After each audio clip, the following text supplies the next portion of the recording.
to.Scrapefoot. Once upon a time, there were 3 bears who lived in a castle in a great wood.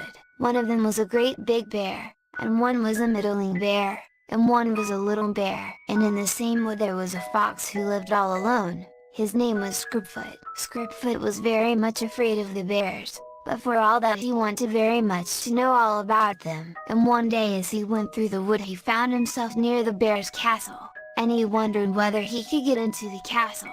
He looked all about him everywhere, and he could not see anyone. So he came up very quietly, till at last he came up to the door of the castle, and he tried whether he could open it. Yes, the door was not locked, and he opened it just a little way, and put his nose in and looked, and he could not see anyone. So then he opened it a little way farther, and put one paw in, and then another paw, and another, and then he was all in the bear's castle. He found he was in a great hall with 3 chairs in it, one big, one middling, and one little chair, and he thought he would like to sit down and rest and look about him. So he sat down on the big chair, but he found it so hard and uncomfortable that it made his bones ache, and he jumped down at once and got into the middling chair, and he turned round and round in it, but he couldn't make himself comfortable. So then he went to the little chair and sat down in it, and it was so soft and warm and comfortable that Scrapefoot was quite happy,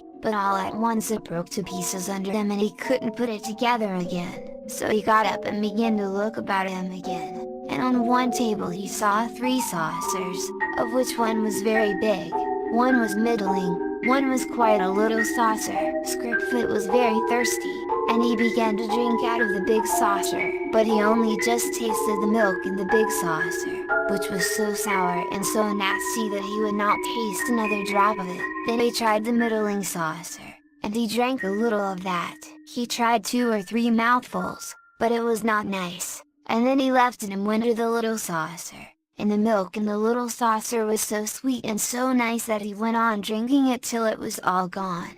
Then Scrapefoot thought he would like to go upstairs, and he listened and he could not hear anyone.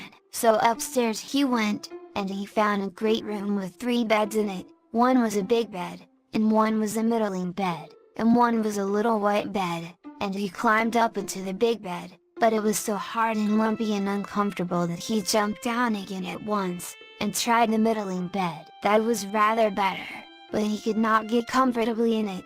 So after turning about a little while he got up and went to the little bed, and that was so soft and so warm and so nice that he fell fast asleep at once.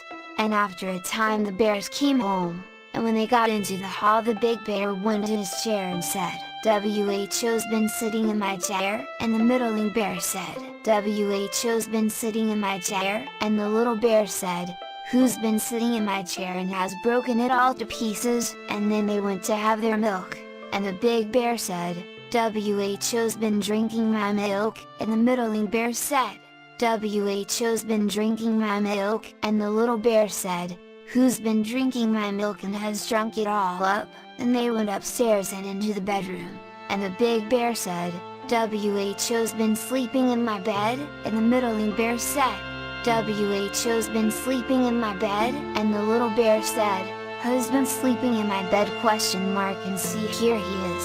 So then the bears came and wondered what they should do with him, and the big bear said, "Let's hang him." And then the middling bear said, "Let's drown him." And then the little bear said, "Let's throw him out of the window." And then the bears took him to the window, and the big bear took 2 legs on one side and the middling bear took 2 legs on the other side, and they swung them backwards and forwards, and out of the window. Poor Scrapefoot was so frightened, and he thought every bone in his body must be broken. But he got up and first shook one leg. No, that was not broken. And then another, and that was not broken, and another, and then he wagged his tail and found there were no bones broken. So then he galloped off home as fast as he could go, and never went near the bear's castle again.